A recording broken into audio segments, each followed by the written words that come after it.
किसी से औलाद मांगनी है तो अल्लाह से मांगनी है, बीमारी से शिफा मांगनी है तो अल्लाह से मांगनी है, बिगड़ी बनाने वाला अगर कोई है तो अल्लाह है, मुश्किल कुशा अगर कोई है तो अल्लाह है, सबको नवाजने वाला कोई है तो अल्लाह है, सबको देने वाला दाता अगर कोई है तो अल्लाह है, सबकी मदद करने वाला गौस आजम अगर कोई है तो अल्लाह है। ये अकीदा भी आपको, और इसीलिए 5 टाइम की नमाज में हम कम से कम 17 बार अल्लाह ताला की बारगाह में ये इकरार करते हैं, इय्याका नाबुदु व इय्याका नस्तईन। आय Allah, you we worship, only you we worship, हम सिर्फ तेरी ही इबादत करते हैं। And you we ask help, और हम तुझ ही से मदद मांगते हैं। तू ही हमारा माबूद है, तू ही हमारा मुश्किल कुशा है। ये पहली चीज है, आपको अल्लाह के ऊपर ईमान रखना है, तौहीद आपके अंदर होनी चाहिए, आपका अकीदा ला इलाहा इल्लल्लाह के ऊपर होना चाहिए, और यही आपके इस्लाम की बुनियाद है, आपकी पहचान है। दूसरी चीज व मलाइकतिही, और आपको अल्लाह ताला के फरिश्तों के ऊपर भी ईमान रखना है। अल्लाह के फरिश्ते अल्लाह की मखलूक है, अल्लाह ताला ने उनको नूर से पैदा किया है, और ये अल्लाह की मखलूक मासूम है, ये गुनाह नहीं करती, ये खता नहीं करती। इसको अल्लाह ताला ने जो हुक्म दिया है उस हुक्म को ये पूरा करती है, उस आदेश का ये पालन करती है। ये दूसरी चीज है जिसके ऊपर हमें और आपको ईमान लाना जरूरी है। तीसरी चीज व कुतुबिही, और हम अल्लाह ताला की तमाम किताबों के ऊपर भी ईमान रखते हैं।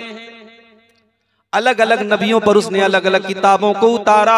मूसा अलैहिस्सलाम के ऊपर तौरात उतारी गई, ईसा अलैहिस्सलाम के ऊपर इंजील उतारी गई, दाऊद अलैहिस्सलाम के ऊपर ज़बूर उतारी गई, और हमारे आखिरी नबी जनाब मुहम्मदुर रसूलुल्लाह सल्लल्लाहु अलैहि वसल्लम के ऊपर कुरान उतारा गया। तमाम किताबों पर हम और आप ईमान रखते हैं। लेकिन हाँ, हम ये भी मानते हैं कि कुरान करीम के आने के बाद अब कानून अगर चलेगा तो कुरान का चलेगा, अब तौरात का नहीं चलेगा, अब इंजील का नहीं चलेगा, अब ज़बूर का नहीं चलेगा। कुरान ने आकर के पीछे की तमाम किताबों को मनसूख कर दिया। हम ईमान सब किताबों पर रखते हैं, मगर कानून फॉलो करते हैं कुरान। इसलिए कि पिछली तमाम किताबों में चेंजिंग हुई है, तहरीफ हुई है, लेकिन कुरान वो किताब है कि 4 साल का बच्चा कुरान का हाफिज है, और उसके सीने में अल्लाह ने कुरान को महफूज कर दिया है। इन्ना नहनु नज़्ज़लना ज़िक्र व इन्ना लहू लहाफ़िज़ून। इस कुरान को उतारने वाले हम हैं, और इस कुरान की हिफाजत भी हम ही करेंगे। कुरान महफूज है, कुरान करीम पर कोई आंच नहीं आ सकती।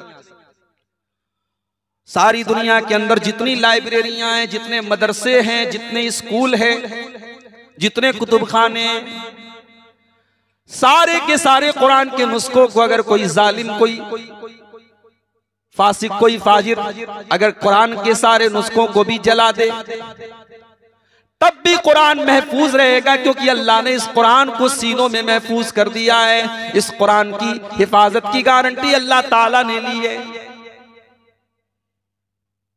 इस कुरान की हिफाजत की गारंटी अल्लाह ने दी। अक्सर आप सुनते होंगे कुरान को की बेहुरमती की गई, कुरान को जलाया गया, कुरान को फाड़ा गया। कुरान से बड़ी दुश्मनी है लोगों को, मगर कुरान वो किताब है जितनी भी दुश्मनी निभा ले कुरान को मिटाया नहीं जा सकता, इसकी गारंटी अल्लाह ने दी। तो हम और आप अल्लाह की तमाम किताबों के ऊपर भी ईमान रखते हैं। ईसाई से पूछो तुम इंजील को मानते हो? हाँ मानता हूं। कुरान को मानते हो? नहीं मानता।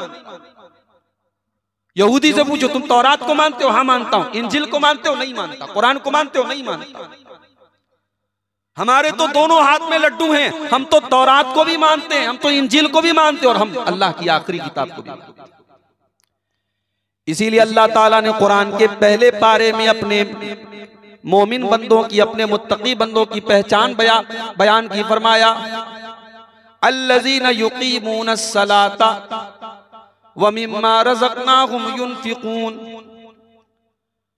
अल्लज़ीना युमिनूना बिमा उन्ज़िला इलैका व मा उन्ज़िला मिन क़ब्लिका। ऐ नबी, जो किताब आपके ऊपर उतारी गई, इस किताब के ऊपर भी अहले ईमान ईमान रखते हैं, मुसलमान ईमान रखते हैं, और आपके पहले दुनिया में जो किताबें उतारी गई उसके ऊपर भी ईमान रखते हैं। तो अल्लाह के ऊपर ईमान लाना जरूरी है, उसके फरिश्तों पर, उसकी किताबों पर।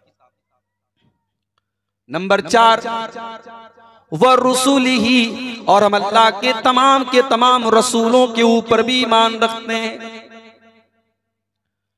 कितने नबी दुनिया में आए हमें मालूम नहीं, उनकी तादाद, उनकी संख्या। एक हदीस में 1,24,000 की गिनती आई, मगर वो हदीस सही नहीं है, ज़ईफ है। इसीलिए हम ये मानते हैं कि अनगिनत नबी दुनिया में आए।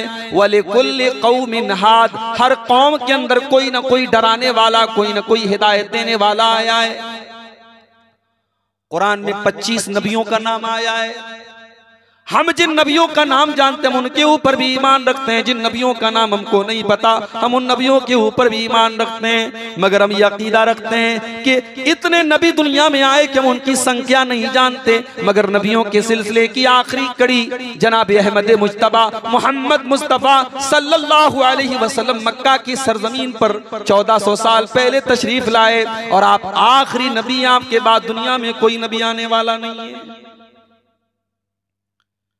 मा काना मुहम्मदुन अबा अहदिम मिर रिजालिकुम वलाकिन रसूलल्लाहि व खातमन नबिय्यीन। ओ लोगो, मेरा आखिरी नबी मोहम्मद सल्लल्लाहु अलैहि वसल्लम वो तुम में से किसी मर्द के बाप नहीं है, उनकी औलाद में कोई ऐसा लड़का नहीं है जो जवान हुआ हो, वो किसी जवान बेटे के बाप नहीं है, उनकी औलाद में कोई मर्द नहीं है, किसी मर्द के बाप नहीं है, और वो अल्लाह के रसूल हैं, वह खातमन नबिय्यीन, और वो आखिरी नबी हैं। हमारे नबी आखिरी नबी, हम इस पर ईमान रखते हैं।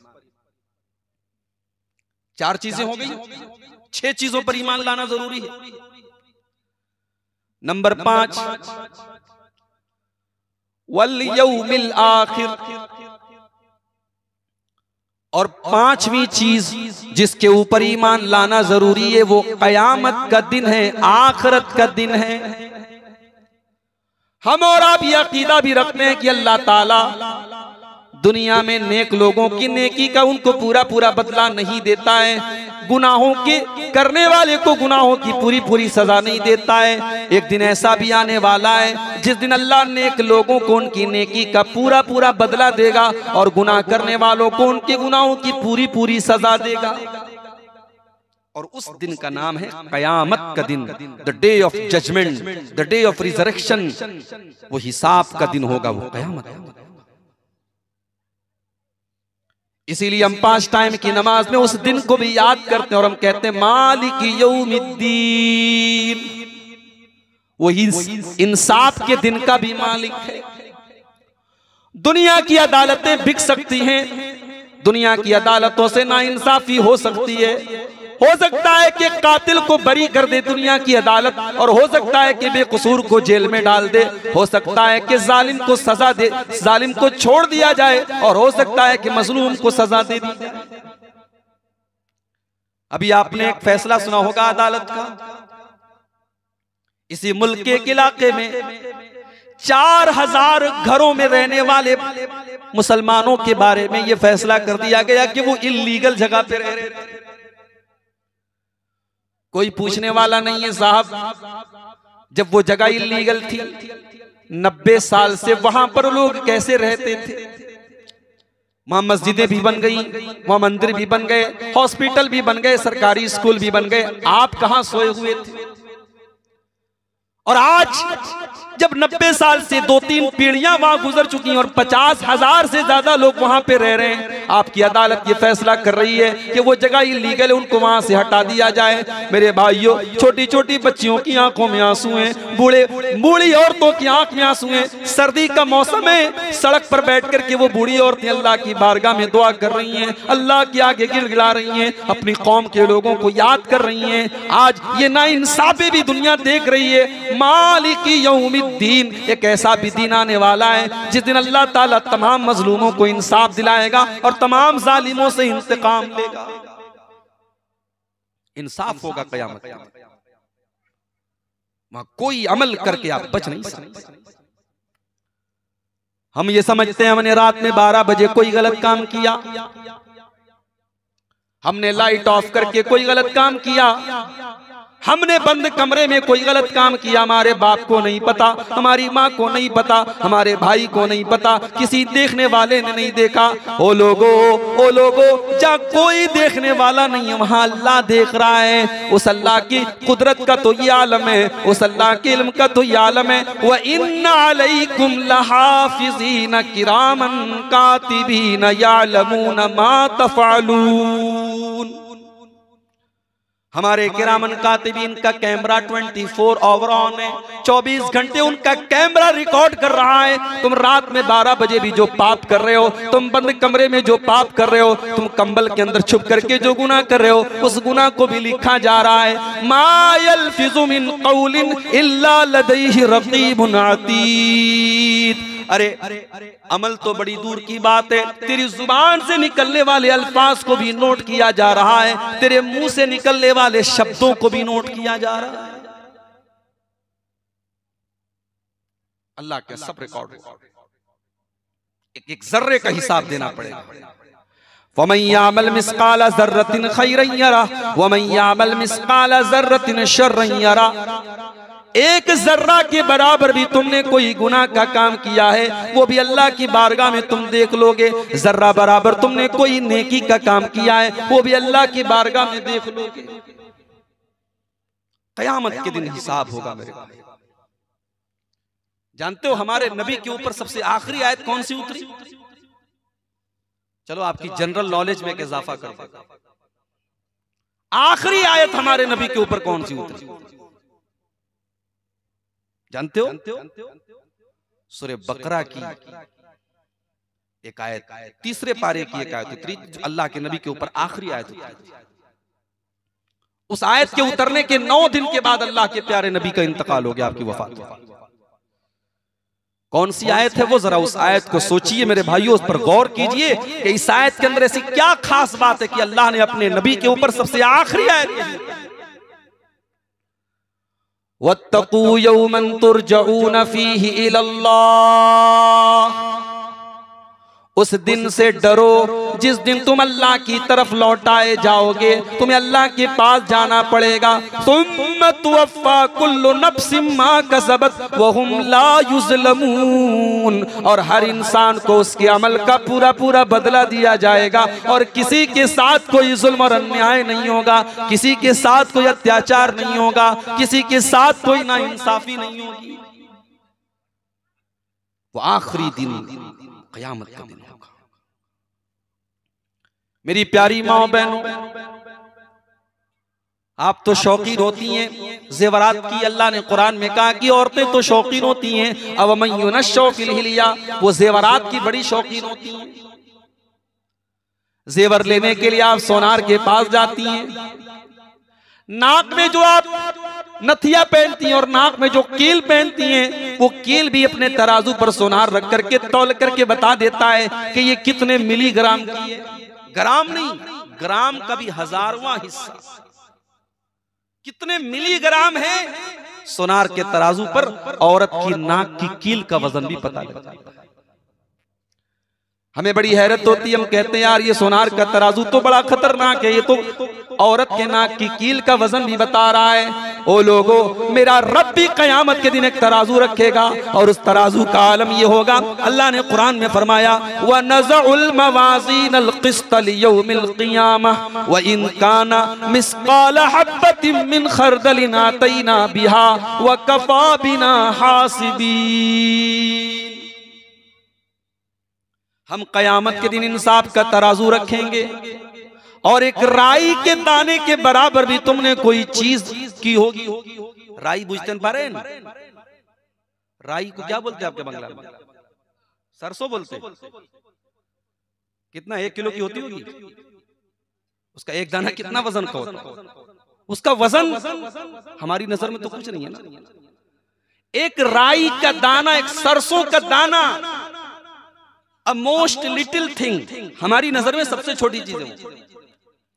अल्लाह फरमाता है वइन काना मिस्काला हब्बतिन मिन खरदलिन आतैना बिहा, एक राई के दाने के बराबर भी तुमने कोई गलत काम किया, तुमने कोई नेकी का काम किया, हमारे तराजू पर वो सामने आ जाएगा। व कफा बिना हासिबीन, मेरे बंदो तुम्हारा हिसाब हम लेंगे, हम लेंगे तुम्हारा हिसाब।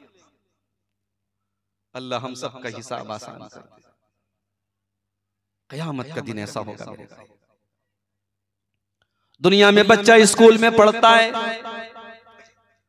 बच्चा मेहनत करके आया है, लिख करके आया है, एग्जाम का रिजल्ट आया, बच्चा फेल हो गया।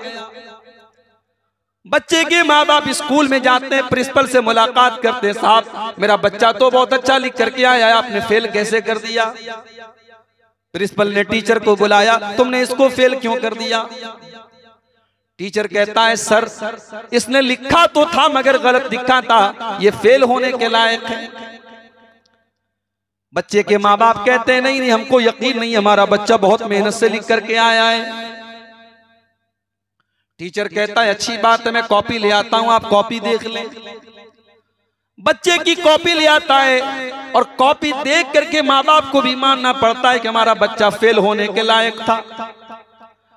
कयामत के दिन भी हमने दुनिया में जो किया होगा, हमारे अमल की आंसर बुक भी हमको दे दी जाएगी। कयामत के दिन हमको रिजल्ट नहीं मिलेगा, कयामत के दिन हमारी जिंदगी भर का कच्चा चिट्ठा हमको दे दिया जाएगा। अल्लाह ने फरमाया वकुल्ल इंसानिन अल्ज़मनाहु ताइरहु फी उनुक़िही व नुख़रिजु लहू यौमल क़ियामति किताबन यल्क़ाहु मंशूरा। हम कयामत के दिन हर इंसान के नामे अमाल को, उसकी जिंदगी भर की किताब को उसकी गर्दन में डाल देंगे और हम उससे कहेंगे इक़रा किताबक कफ़ा बिनफ़्सिकल यौमा अलैका हसीबा। ऐ मेरे बंदे ये तेरी किताब है, ये तेरा नाम अमाल है, ये तेरी जिंदगी भर का कच्चा चिट्ठा है, अब तू खुद अपना हिसाब ले ले, तू खुद अपनी परीक्षा ले ले। ये होगा क़यामत। हमारा ईमान है कि क़यामत आएगी। ये पांचवी चीज है जिस पर हमको ईमान रखना है कि कयामत होगी। और छठी चीज वल क़द्रि खैरिही व शर्रिही, और तकदीर के ऊपर भी ईमान रखना है। तकदीर में अच्छा लिखा हो तब भी ईमान रखना है, बुरा लिखा हो तब भी ईमान रखना है। एक भाई करोड़पति है, एक भाई बेचारा परेशान है। एक भाई प्रॉपर्टी पर प्रॉपर्टी ले रहा है, दूसरा भाई को कारोबार में घाटा हो रहा है।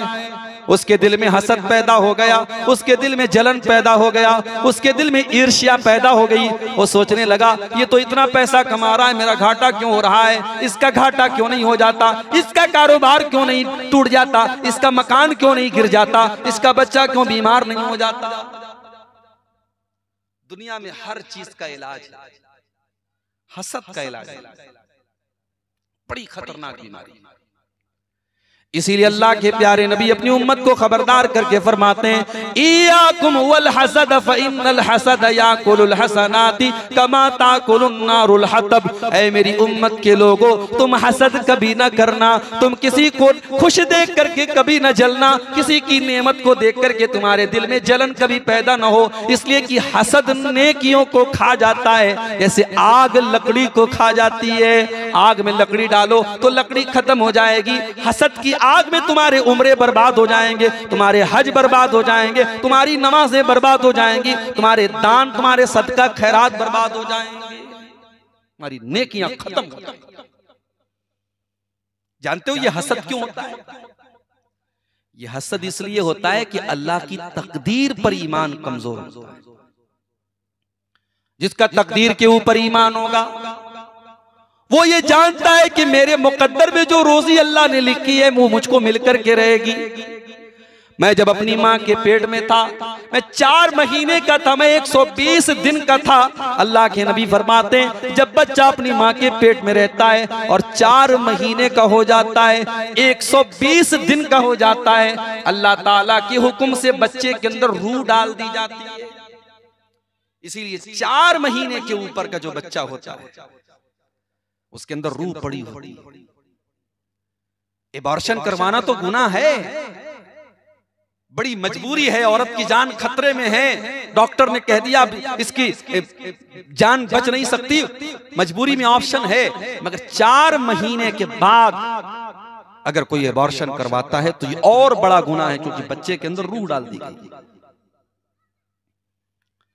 अल्लाह के नबी फरमाते हैं रूह डाल दी जाती है और 4 चीजें फरिश्ता लिख देता है, फयुक्तबु अमलुहु व अजलुहु व रिज़्क़ुहु व शक़िय्युन औ सईदुन। उसका अमल लिख दिया जाता है, उसकी उम्र लिख दी जाती है, कितनी उम्र पाएगा, 20 साल पाएगा, 40 साल पाएगा, 70 साल पाएगा, कितनी जिंदगी पाएगा लिख दिया जाता है।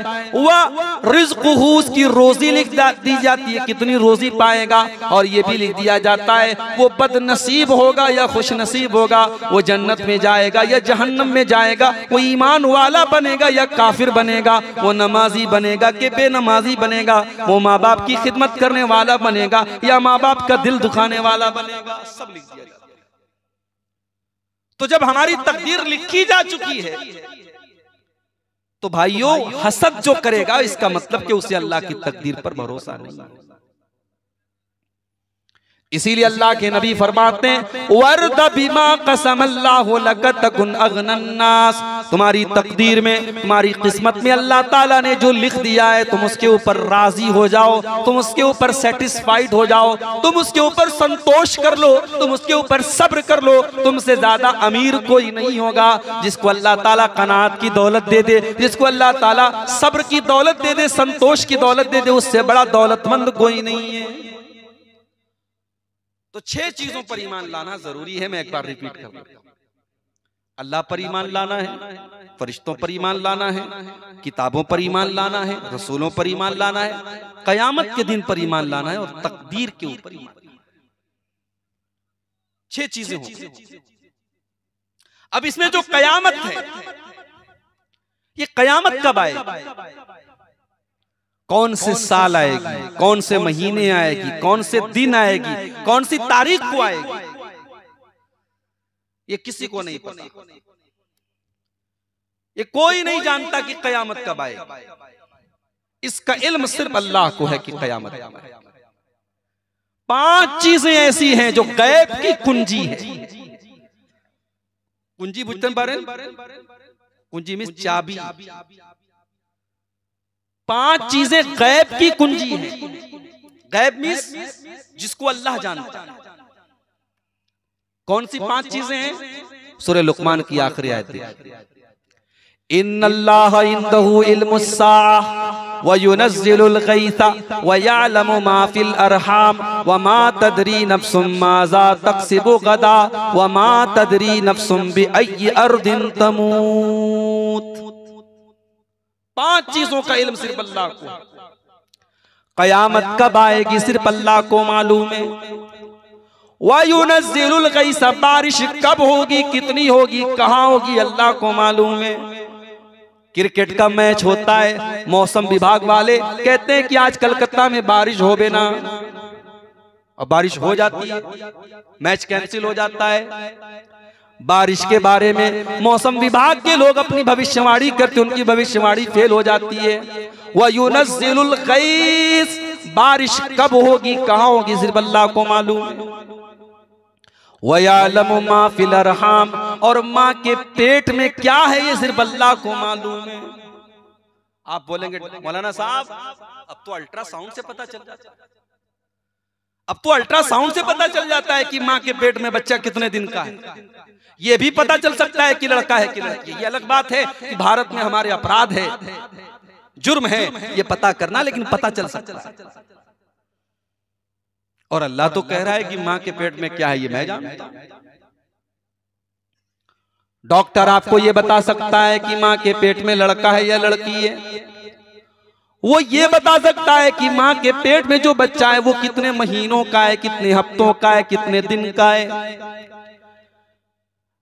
मगर उस माँ के पेट में जो बच्चा है वो कितना खूबसूरत होगा, वो कितना बदसूरत होगा, वो अच्छी सीरत वाला होगा या बुरी सीरत वाला होगा, वो नमाजी होगा या बेनमाजी होगा, वो तौहीद वाला होगा कि शिर्क वाला होगा, वो अल्लाह का फरमा बरदार होगा या नाफरमान होगा, वो अच्छा होगा या बुरा होगा, ये कोई नहीं जानता। व यालमु मा फिल अरहाम, अल्लाह तो वो है जो उस बच्चे की सारी डिटेल जानता है, सारी डिटेल जानता है।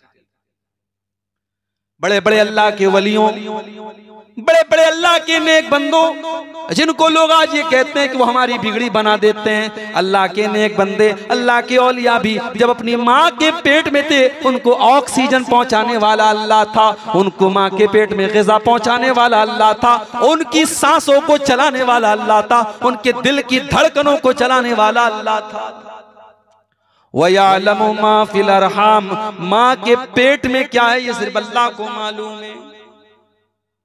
वमा तदरी नफ्सुम माज़ा तक्सिबु गदा, और कोई नहीं जानता कि वो कल क्या करेगा। 4 दिन पहले मेरा प्रोग्राम था महाराष्ट्र के अंदर, मध्य प्रदेश में मेरा प्रोग्राम था और मुझे मुंबई जाना था, ट्रेन से टिकट बना था मेरा। मैं रात में आराम से तकरीर कर रहा था, ये सोच करके तकरीर करने के बाद रात को 2 बजे मुझको ट्रेन पकड़ के मुंबई जाना है। तकरीर खत्म करके मैं स्टेज से उतरा, मोबाइल निकाला, ट्रेन को चेक किया, पता लगा ट्रेन 7 घंटा लेट, 7 घंटा लेट, 7 घंटा ट्रेन लेट है। अगर मैं ट्रेन से बंबई जाऊंगा मैं प्रोग्राम नहीं कर पाऊंगा। आनन फानन मैंने मोबाइल पर चेक किया कोई फ्लाइट है कि नहीं, पता लगा करीब नागपुर का एयरपोर्ट है, नागपुर से मुंबई का मैंने टिकट बनाया और अगले दिन मैं सुबह 9 बजे बंबई पहुंचा।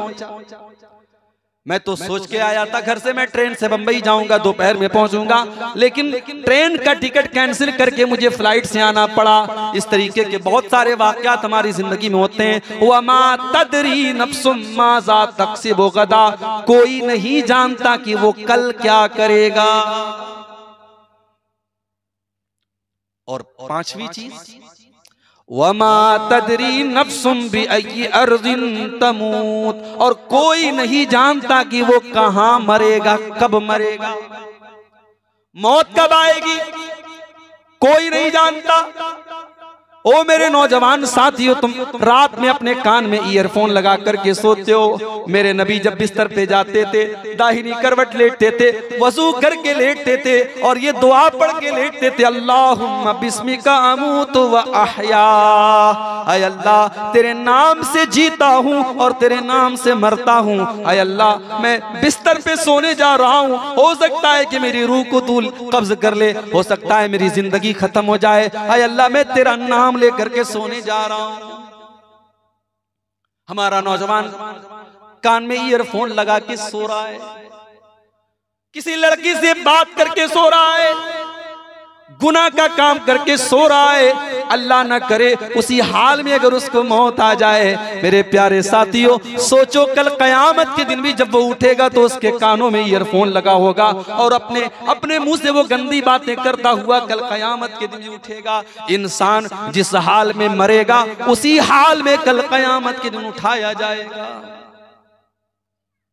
इसीलिए अल्लाह के नबी फरमाते हैं, अगर कोई हाजी हज करने गया और एहराम की हालत में मौत आ गई तो अल्लाह के प्यारे नबी फरमाते हैं उसको अलग से किसी कपड़े में मत कफनाओ, उसी एहराम के कपड़े को उसका कफन बना दो और उसी हाल में उसको कफना दो, उसी हाल में उसको दफना दो, उसको अलग से किसी कपड़े में न कफनाओ। फ़इन्नहु याती यौमल क़ियामति मुलब्बियन, इसलिए कि वो लब्बैक अल्लाहुम्मा लब्बैक कहते हुए दुनिया से गया है और कल क़यामत के दिन जब वो उठेगा तो लब्बैक अल्लाहुम्मा लब्बैक कहता हुआ उठेगा।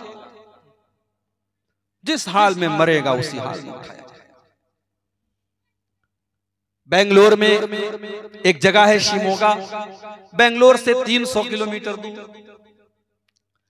बनारस के एक आदमी वहां कारोबार के लिए जाते हैं। एक होटल में कमरा लेते हैं, बाथरूम में नहाने जाते हैं, शावर का नल खोलते हैं, नहाने लगते हैं। बाथरूम अंदर से बंद है, कमरा भी अंदर से बंद है। शावर ले रहे हैं, नहा रहे हैं, उसी हाल में अचानक दिल की धड़कन बंद हो जाती है। मौत का फरिश्ता आ जाता है और रूह को निकाल लेता है। बाथरूम में शावर चालू है और डेड बॉडी जमीन पर पड़ी है, शावर का पानी बह रहा है। 1 घंटा हो गया, पूरा बाथरूम पानी से भर गया। होटल वालों को कुछ पता नहीं। होटल वाले सोचने लगते कि कई घंटे हो गए, ये आदमी बाहर क्यों नहीं निकल रहा है। दरवाजा बहुत बार बार खटखटाया गया, कोई आवाज नहीं आई। दरवाजे को तोड़ के जब कमरे के अंदर दाखिल होते हैं, देखते कमरे के अंदर कोई नहीं। बाथरूम के पास गए, बाथरूम का दरवाजा खटखटाया, अंदर से कोई आवाज नहीं। जब बाथरूम का ताला तोड़ करके दरवाजा खोला गया तो देखा कि डेड बॉडी मौजूद है। वमा तदरी नफ्सुम बिअय्यि अर्ज़िन तमूत, कोई नहीं जानता कि वो कब और कहां मरेगा। मेरे दोस्त थे, बंबई में रहते थे, मौलाना अब्दुल रहमान सलफी साहब, खूब भालो वक्ता, बहुत अच्छे मुकर्रिर, बहुत अच्छी तकरीर करते थे। आपके बंगाल में भी आते थे। बंबई से पूना जाते हैं तकरीर करने के लिए। तकरीर करने के बाद जल्दी जल्दी वो टैक्सी पकड़ते हैं, और टैक्सी इसलिए पकड़ते हैं कि जल्दी से बंबई जाना है। मस्जिद में नमाज पढ़ाते थे और मस्जिद में फजर की नमाज उनको पढ़ाना था। ओ लोगों, दुनिया की इससे ज्यादा खतरनाक ड्यूटी तो कोई नहीं होती जितनी खतरनाक ड्यूटी एक मस्जिद के इमाम की होती है। सारे मोहल्ले के लोग मस्जिद में फजर की नमाज में आए या ना आए, बेचारा इमाम तो उसको आना ही आना है। वो रात में बीवी से मुलाकात भी करता है तो उसको गुस्ल करना ही करना है, क्योंकि उसको सुबह फजर की नमाज पढ़ाना है। ओ लोगों, इससे ज्यादा टफ ड्यूटी, इससे ज्यादा मुश्किल ड्यूटी क्या हो सकती है। मगर हम उस इमाम को क्या देते हैं, 5,000 10,000 रुपया महीना देते हैं, और हम ये समझते हैं कि हमने उसको गुलाम बना लिया। मस्जिदों के इमामों को हम इतनी हकारत की नजर से देखते हैं। अगर उसने कभी नमाज में सजदा लंबा कर दिया, उसने रुकू थोड़ा बड़ा कर दिया, उसने नमाज थोड़ी लंबी पढ़ा दी, तो सारे मोहल्ले के लोग उसका हिसाब लेने लगते हैं। ओ लोगों, अपने इमामों की कदर करो, अपने मौलवियों की कदर करो। ये दुनिया की सबसे मुश्किल ड्यूटी निभा रहे हैं। मौलाना अब्दुल रहमान साहब टैक्सी पर बैठ गए। टैक्सी में टोटल 9 लोग हैं। टैक्सी चल रही है और टैक्सी का ड्राइवर बहुत स्पीड से चला रहा है। रास्ते में पेट्रोल पंप आता है, ड्राइवर तेल लेने लगता है। मौलाना अब्दुल रहमान कहते हैं कि भाई तुम इतनी तेज गाड़ी चला रहे हो, मैं यहीं उतर जाऊंगा, मैं तुम्हारे साथ नहीं जाऊंगा। वो कहता है अच्छा मौलाना साहब, अब मैं गाड़ी सही चलाऊंगा। तेल लेता है, गाड़ी को आगे बढ़ाता है, फिर पूरी स्पीड में गाड़ी चलाने लगता है। गाड़ी अपना बैलेंस खो देती है। अचानक गाड़ी एक दूसरी ट्रक से टकरा जाती है और खतरनाक हादसा हो जाता है, और 9 लोगों में से 8 लोगों का इंतकाल हो जाता है। 8 लोग उसी मौके पर मर जाते हैं, एक औरत सिर्फ जिंदा बचती है। और मेरे प्यारे साथियों, उन मरने वालों में मेरे दोस्त मौलाना अब्दुल रहमान भी थे। बिल्कुल यंग थे, नौजवान थे, छोटे छोटे उनके 2 बच्चे थे। उनकी जवान बीवी ने, उनके छोटे छोटे बच्चों ने क्या सोचा था कि मैं मेरा बाप आज मुझको छोड़ के जा रहा है, कल वो जिंदा नहीं लौट पाएगा। क्या उनकी बीवी ने सोचा था कि कल सुबह मैं बेवा हो जाऊंगी, मेरे शौहर का इंतकाल हो जाएगा। क्या उनके माँ बाप ने सोचा था कि हमारा बच्चा दुनिया से चला जाएगा। वमा तदरी नफ्सुम बिअय्यि अर्ज़िन तमूत, कोई नहीं जानता कि वो कब और कहां मरेगा, कोई नहीं। तो ये 5 चीजें हैं जिनकी नॉलेज सिर्फ अल्लाह को। इसमें से एक चीज है कयामत कब आएगी, ये अल्लाह को पता है। एक मर्तबा हजरत जिब्रील अलैहिस्सलाम इंसान की शक्ल में, मनुष्य की शक्ल में अल्लाह के प्यारे नबी के पास आते हैं और आकर के आपसे बहुत सारे सवाल करते हैं। और उन्हीं सवालों में सवाल ये भी करते हैं, अखबिरनी अनिस्सा, ऐ मोहम्मद सल्लल्लाहु अलैहि वसल्लम मुझे कयामत के बारे में बताइए कि कयामत कब आएगी, कयामत कब आएगी। अल्लाह के नबी क्या फरमाते हैं, मल मसूल अनहा बिआलम मिन साइल, ऐ सवाल करने वाले जितना तू जानता है उतना तो मैं भी जानता हूँ। जब तुझको नहीं पता कि कयामत कब आएगी तो मुझको भी नहीं पता कि कयामत कब आएगी। कयामत का एग्जैक्ट इल्म मुझको भी नहीं है। हाँ, कयामत की निशानियां मैं तुमको बता सकता हूँ, लेकिन कयामत कब आएगी मैं नहीं जानता। तो कयामत कब आएगी ये कोई नहीं जानता, लेकिन कयामत की कुछ निशानियां अल्लाह ने कुरान में बताई है और अल्लाह के नबी ने हदीसों में बताई है। इंशाअल्लाह आज की तकरीर में हम उसको आपके सामने बयान करेंगे। अगर आप गौर से सुनेंगे बड़ी बातें मिलेंगी, बड़ी नसीहत मिलेगी और इंशाअल्लाह हम और आप अपनी इस्लाह की कोशिश करेंगे। कयामत की निशानी, मैंने एक आयत पढ़ी थी आपके सामने, सूरह अंबिया की पहली आयत, कुरान के 17वें पारे की पहली आयत। इक़्तरब लिन्नासि हिसाबुहुम वहुम फी गफलतिन मुरिदून, लोगों के हिसाब का टाइम करीब आ चुका है, लोगों के इम्तिहान का टाइम करीब आ चुका है, लोगों के परीक्षा का समय आ चुका है, लेकिन लोग फिर भी गफलत में पड़े। एक लड़का स्कूल में पढ़ता है, एक स्टूडेंट कॉलेज में पढ़ता है, साल भर वो पढ़ाई करता हो या ना करता हो, लेकिन जब परीक्षा का समय आता है, जब एग्जाम का टाइम आता है, तो साल भर ना पढ़ने वाला स्टूडेंट भी पढ़ाई करता है, क्योंकि उसको पता होता है कि अगर मैं पढ़ाई नहीं करूंगा तो मैं फेल हो जाऊंगा, मेरा साल बर्बाद हो जाएगा। ओ लोगों, एक हिसाब हमको भी देना है और वो हिसाब हमको मरने के बाद कब्र में भी देना है और कल कयामत के दिन भी देना है। और हम नहीं जानते कि कयामत कब आएगी और हम नहीं जानते कि हम कब मरेंगे। हो सकता है कि हम कल मर जाएं, हो सकता है कि हम आज ही मर जाएं। इसलिए अल्लाह फरमा रहा है, इक़्तरब लिन्नासि हिसाबुहुम वहुम फी गफलतिन मुरिदून। ओ लोगो, तुम कितने बड़े नादान हो, तुम्हारे हिसाब का टाइम आ चुका है, फिर भी तुम अल्लाह को छोड़े हुए हो, फिर भी तुम दीन से गाफिल हो, तुम अल्लाह को भूले बैठे हो। तो कयामत की कुछ निशानियां कुरान और हदीस में बताई गई। एक है कयामत की बड़ी निशानियां, ये टोटल 10 निशानियां हैं। ये बिल्कुल लास्ट में आएंगी जब कयामत एकदम आने वाली होगी। वो कौन सी 10 निशानी होगी आइए बता देता हूं आपको। सही मुस्लिम की हदीस है, हजरत हुज़ैफा इब्ने असीद गिफारी कहते हैं कि हम लोग आपस में बातें कर रहे थे, इतने में अल्लाह के प्यारे नबी हमारे पास आए। बड़े गौर से सुनिएगा, बड़े ध्यान से सुनिएगा। साहबी कह रहे कि हम आपस में बातें कर रहे थे, चर्चा कर रहे थे, बहस कर रहे थे, इतने में अल्लाह के प्यारे नबी आते हैं और अल्लाह के नबी सवाल करते हैं, मा ततज़ाकरून, ऐ मेरे सहाबा आप लोग कौन से विषय पर चर्चा कर रहे हैं, कौन से टॉपिक पर बात कर रहे हैं। साहबा कहते हैं, नहनु नतज़ाकरू अनिस्साअह, ऐ अल्लाह के नबी हम तो कयामत के विषय पर बात कर रहे हैं। आप कभी बात करते हैं कयामत?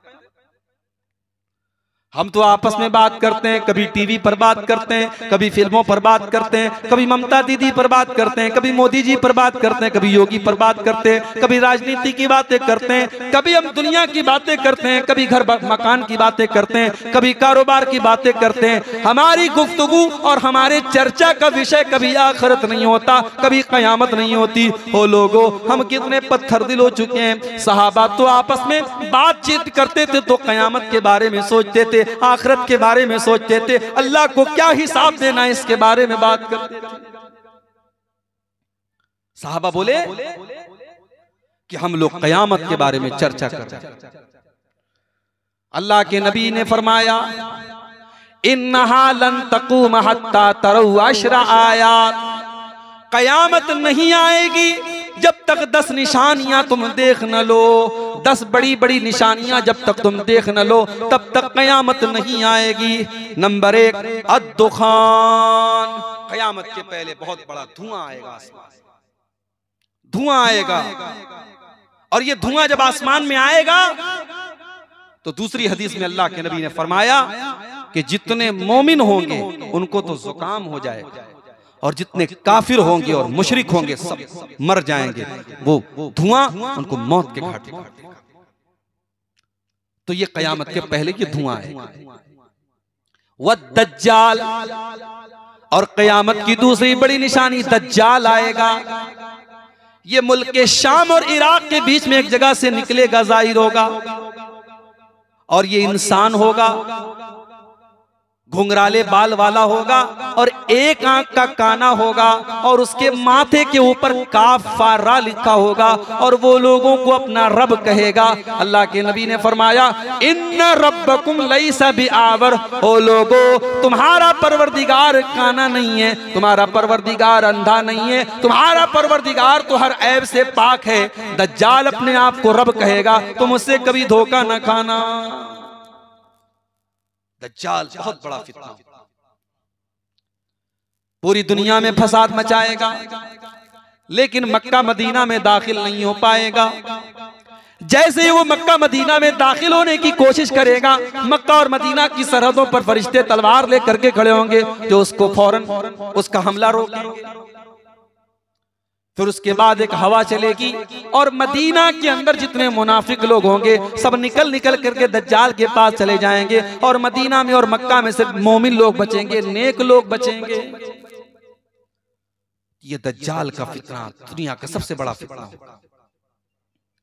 इसीलिए अल्लाह के नबी अपनी हर नमाज में जब तहियात में बैठते थे तो दरूद शरीफ पढ़ने के बाद एक दुआ पढ़ते थे, अल्लाहुम्मा इन्नी अऊज़ु बिका मिन फितनतिल मसीहिद दज्जाल, आय अल्लाह मैं तेरी पनाह चाहता हूं दज्जाल के फितने से। बहुत बड़ा फितना होगा दज्जाल। तो दज्जाल ये क़यामत की बहुत बड़ी निशानी है। वद्दाब्बा, और क़यामत के पहले जमीन से एक जानवर निकलेगा, एक चौपाया निकलेगा जो इंसानों से बातें करेगा। वह तुलू शम्स मिन मग़रिबिहा, और क़यामत जिस दिन होगी उस दिन सूरज पूरब के बजाय पश्चिम से निकलेगा। वह नुज़ूल ईसा इब्न मरियम, और क़यामत के पहले हजरत ईसा अलैहिस्सलातु वस्सलाम दुनिया में आएंगे। ईसा अलैहिस्सलाम जो हमारे नबी के पहले नबी थे, हमारे नबी के बीच में और ईसा अलैहिस्सलाम के बीच में कोई दूसरा नबी नहीं है। ईसा अलैहिस्सलाम के बाद डायरेक्ट हमारे नबी दुनिया में आए थे। ईसा अलैहिस्सलाम बनी इस्राइल की तरफ नबी बना करके भेजे गए थे, मगर यहूदियों ने उनके साथ धोखा किया, उनके ऊपर ईमान नहीं लाए और उनको सूली पर चढ़ाने की तैयारी कर ली। मगर अल्लाह ताला ने ईसा अलैहिस्सलाम को जिंदा आसमान पर उठा लिया और उनकी जगह यहूदियों ने किसी और को सूली पर चढ़ा दिया। ईसा अलैहिस्सलाम अल्लाह के नबी और रसूल हैं और वो क़यामत के पहले दुनिया में आएंगे। दिमश्क की एक मस्जिद में उतरेंगे और दो फरिश्तों के कंधे पर अपना हाथ रख करके उतरेंगे, दो जर्द रंग का कपड़ा पहन करके उतरेंगे, उनके बालों से पानी टपक रहा होगा और वही दज्जाल को कत्ल करेंगे। और ईसा अलैहिस्सलाम जब दुनिया में आएंगे तो सलीब का खात्मा करेंगे, ईसाइयत का खात्मा करेंगे और जिजिया का जो टैक्स होता है जो यहूदियों और ईसाइयों से लिया जाता है वो टैक्स भी वो खत्म करेंगे और डायरेक्ट वो यहूदियों और ईसाइयों को दावत देंगे कि या तो तुम इस्लाम को कबूल करो या हमसे जंग करो, या तो इस्लाम कबूल करो या जंग करो, तीसरा कोई ऑप्शन नहीं होगा। और ईसा अलैहिस्सलाम 40 साल दुनिया में रहेंगे और उनके दौर में दुनिया में अदल व इंसाफ और न्याय और बेहतरीन दौर उनका दौर।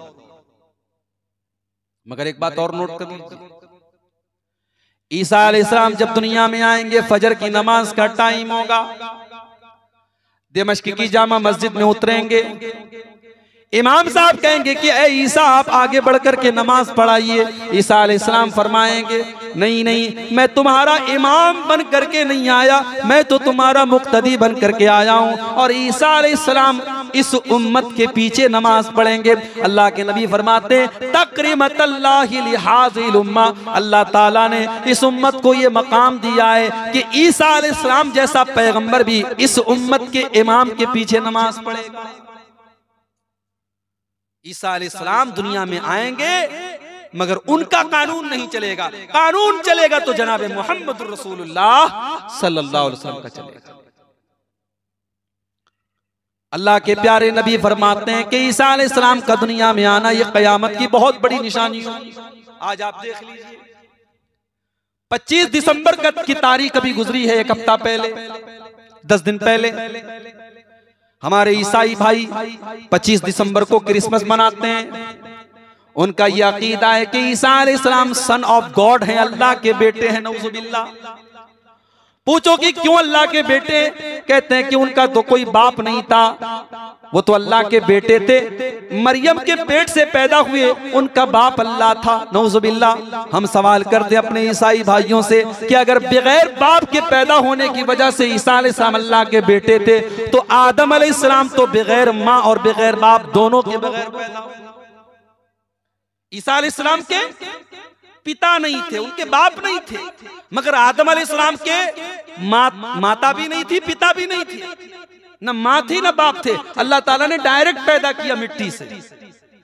इसीलिए अल्लाह कुरान करीम में फरमाता है, इन्ना मसल ईसा इंदल्लाहि कमसली आदम खलक़हु मिन तुराब। ओ लोगो, अगर ईसा अलैहिस्सलाम को समझना है तो आदम अलैहिस्सलाम को समझ लो। आदम को अल्लाह ने मिट्टी से पैदा किया और कहा कि हो जा, तो वो हो गए। जब आदम बगैर माँ के और बगैर बाप के पैदा हो सकते हैं, तो ईसा अलैहिस्सलाम बगैर बाप के क्यों नहीं पैदा हो सकते?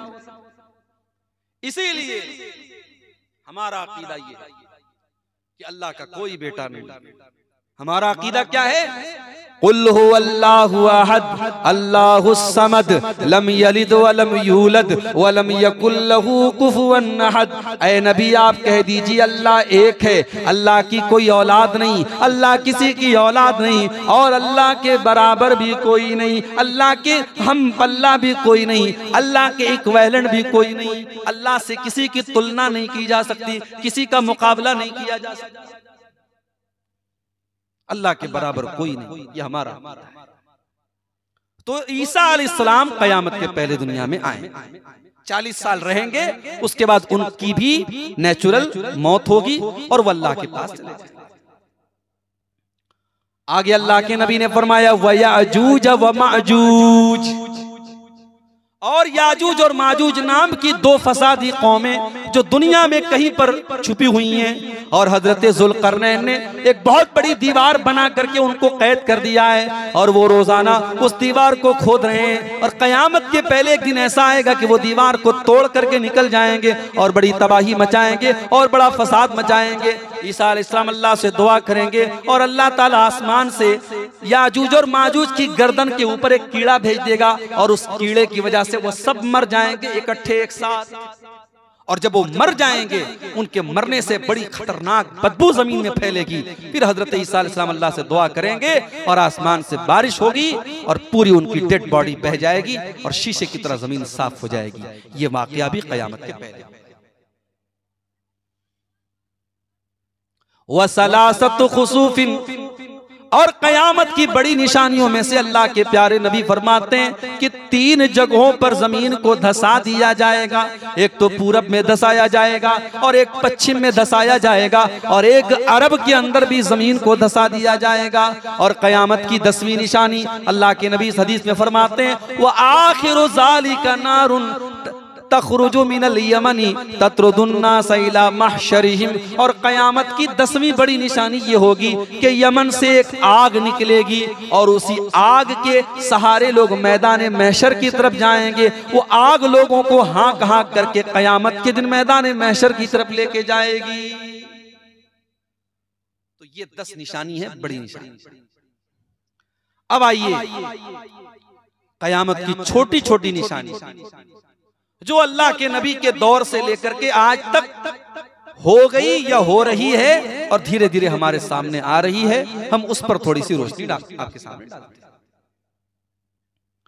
कयामत की छोटी निशानियों में से एक बहुत बड़ी निशानी ये है कि जब अल्लाह के नबी दुनिया में तशरीफ लाए तो आपका आना भी कयामत की एक निशानी थी। अल्लाह के प्यारे नबी सल्लल्लाहु अलैहि वसल्लम फरमाते हैं, वो इस तो आना व सात कहा तईन, मैं और कयामत दुनिया में इस तरीके से भेजे गए जैसे ये दोनों उंगलियां हैं। मेरा भेजा जाना और कयामत ये दोनों उंगलियों की तरह एक दूसरे से संबंधित है, एक दूसरे से अटैच है। जैसे ये दोनों उंगलियां एक दूसरे के साथ मिली हुई हैं, मेरे दुनिया में आने के बाद कयामत ताड़ा तड़िया बंगला बोल सकता हूं मैं थोड़ा बहुत।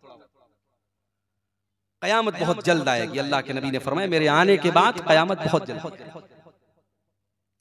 कयामत की एक दूसरी निशानी, मक्का के काफिरों ने अल्लाह के नबी से कहा अगर आप अल्लाह के सच्चे नबी हैं तो चांदनी की रात थी और पूरा चांद आसमान पर था। उन्होंने कहा अगर आप चांद के 2 टुकड़े कर दें तो हम आपको अल्लाह के नबी मान लेंगे। अल्लाह के प्यारे नबी ने उंगली का इशारा किया और चांद 2 टुकड़े हो गया। चांदनी रात थी, 14वीं का चांद था, पूरा चांद था, 2 टुकड़े हो गया और हिरा के पहाड़ी के एक तरफ चांद का एक टुकड़ा और एक तरफ चांद का दूसरा टुकड़ा नजर आने लगा। मगर फिर भी मक्का वाले ईमान नहीं लाए। अल्लाह ने कुरान की आयत नाजिल फरमाई इक़्तरबतिस्साअतु वनशक्कल क़मर, ऐ नबी चांद का 2 टुकड़े होना यह भी कयामत की एक निशानी है। बाज रिवायात में आता है कि हिंदुस्तान के किसी राजा ने उस वक्त देख लिया था चांद को 2 टुकड़े होते हुए। थोड़ी देर के लिए वो हुआ था, रात भर नहीं हुआ था, थोड़ी देर के लिए हिंदुस्तान के किसी राजा ने देख लिया था और बाद में वो मुसलमान भी हो गया था। मगर उसका कोई ऑथेंटिक प्रूफ नहीं है, कोई सबूत नहीं है। इस तरीके की रिवायत तारीख में मिलती है, उसकी कोई यानी मुस्तनद रिवायत उसकी नहीं मिलती। तो चांद का 2 टुकड़े होना यह भी कयामत की बहुत बड़ी निशानी है। इसी तरीके से कयामत की एक निशानी यह भी थी अल्लाह के नबी की मौत का होना, आपकी वफात का होना। गज़वे तबूक का मौका है। हजरत औफ इब्ने मालिक फरमाते हैं कि अल्लाह के नबी ने मुझसे फरमाया कि ऐ औफ इब्ने मालिक ओदुद सित्तन बैन यदै सा, कयामत के पहले कयामत के परे 6 चीजें तुम देखोगे, उनको देख लेना, गिन लेना। 6 चीजें जब तुमको नजर आए तो समझ जाना कि कयामत आने वाली है। मौती, सबसे पहली चीज अल्लाह के नबी ने फरमाई ऐ औफ इब्ने मालिक जब मेरी मौत हो जाए, जब मैं दुनिया से चला जाऊं तो तुम समझ जाना कि कयामत करीब है। मेरे प्यारे साथियों, नबी अकरम की वफात का वाकया भी बड़ा दर्दनाक वाकया है। आज हमारा कोई महबूब दुनिया से जाने लगता है, हमारी आंखों में आंसू आ जाते हैं, हमारा दिल तड़पने लगता है। सहाबा तो अपने नबी के ऊपर जान छिड़कते थे, सहाबा तो अपने नबी के लिए जान देने को तैयार रहते थे। सोचो सहाबा को कैसा लगा होगा जब अल्लाह के नबी की जुदाई का टाइम आया होगा, जब अल्लाह के नबी की वफात का टाइम आया होगा। आपने जब हज किया था उसी वक्त आपको एहसास हो गया था कि अब आप दुनिया में ज्यादा दिन तक नहीं रहेंगे। इसलिए अब आप जब हज कर रहे थे, आप तवाफ करते थे, आप सफा मरवा के दरमियान सही करते थे, आप जमरात में मिना में पत्थर मारते थे, कंकरी मारते थे, तो आप सहाबा से कहते थे खुज़ू अन्नी मनासिककुम लअल्ली ला अराकुम बाद यौमिकुम हाज़ा। ओ लोगो मुझसे हज का तरीका सीख लो, मुझसे हज का के अरकान सीख लो। हो सकता है कि आइंदा साल तुम अपने नबी से मुलाकात न कर पाओ, हो सकता है कि आइंदा साल तुम अपने नबी को न देख सको। हजरत मुआज इब्ने जबल को जब अल्लाह के नबी यमन भेज रहे थे, ऊंट के ऊपर मुआज इब्ने जबल सवार थे और अल्लाह के नबी ऊंट की नकेल पकड़े हुए थे और अल्लाह के प्यारे नबी उनको बहुत सारी नसीहतें कर रहे थे, बहुत सारी बातें समझा रहे थे। उसी में अल्लाह के नबी ने फरमाया या मुआज लअल्लक तमुर्रु बिमस्जिदी हाज़ा व क़ब्री, ए मुआज हो सकता है कि जब आइंदा साल तुम मदीना के अंदर आओ तो तुम अपने नबी से मुलाकात न कर पाओ, हो सकता है कि आइंदा साल जब तुम आओ तो तुम्हारे नबी का इंतकाल हो चुका होगा और तुम अपने नबी की कब्र के पास से गुजरोगे।